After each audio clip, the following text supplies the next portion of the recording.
how to vacuum your swimming pool like a pro? Watch me and I'll show you.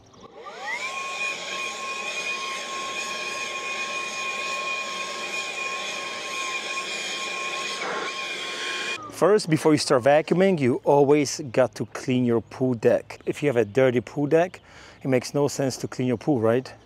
So clean your deck first. Step number 2, once you clean your pool deck, you clean the surface of your pool.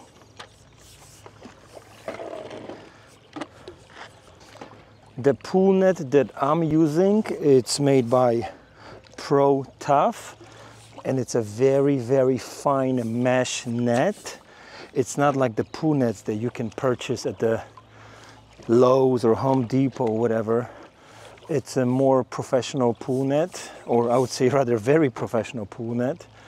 I buy mine on Amazon. It's roughly $55. It comes with lifetime warranty, and truthfully, they do send you a warranty for free.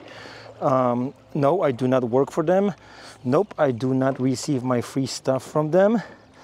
Their stuff is that good, so I talk about it because I want you to use it too. Once you finish cleaning the surface of your pool, now it's time to vacuum. We are going to use an old school way of vacuuming, which is through your system with the help of your pump and your filter, because this pool has fine dirt at the bottom. So I would not recommend using battery-powered vacuums. So once I hook up my vacuum hose to the vacuum head and onto the vacuum pole, I stick this into the pool. I would extend my pool pole to the maximum. One day maybe. Oh, I did it. Yay!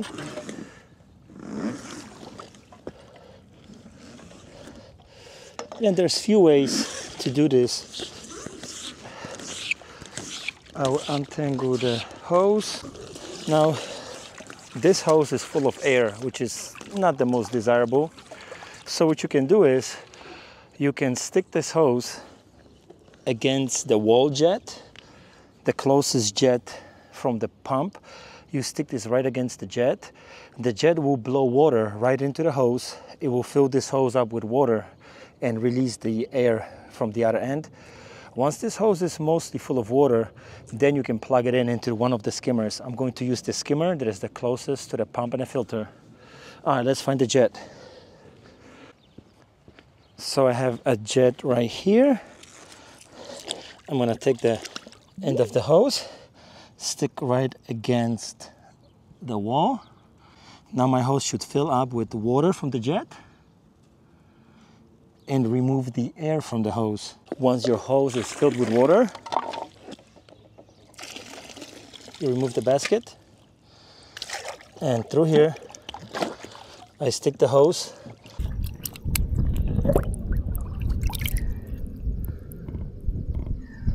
into the bottom of the skimmer. You will see which port at the bottom is sucking. That's the one you want to plug into. But now let me show you a trick how to make this vacuum much stronger so it actually has a good suction, okay? All right, let's go to the pump. To increase the suction power of your vacuum, you can do a few things. For once, you can increase the speed on your pump if your pump is variable speed, which I will do in a minute. What I like to do is, I like to close all the other pipes that I don't use. So there's a drain, the floor drain. We are going to close it, so the pump is not sucking from the floor drain. And also I'm going to close one of those, which will make just the pump suck from one of the skimmers, okay? And that's the skimmer where we are hooked onto, and it will give us the greatest suction power. Now I'm going to increase the speed of the pump.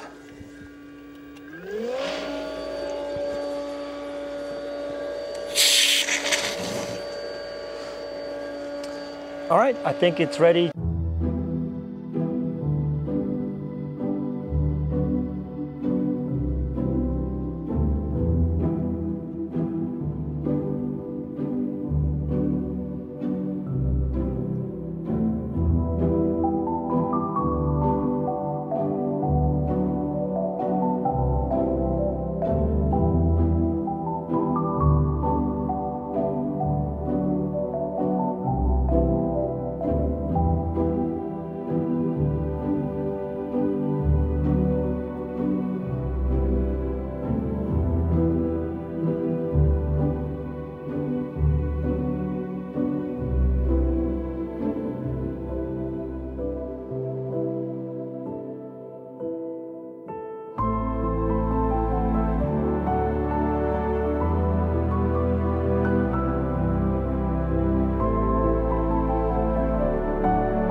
Once you finish vacuuming your pool, you can clean the surface again if it got dirty.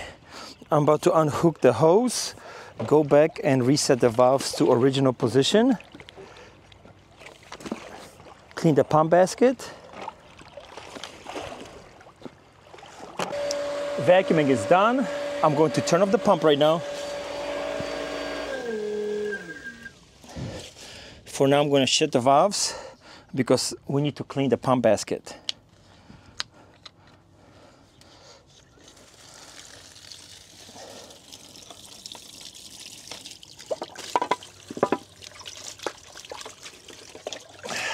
All of that.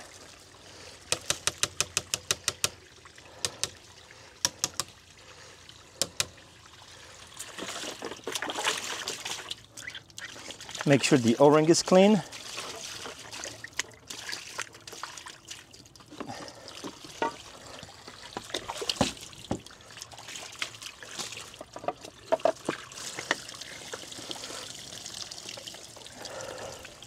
Close the pump. Return the valve to proper position. In this case, we keep both skimmers wide open and the main drain fully open. And you can turn the pump on and you're good to go.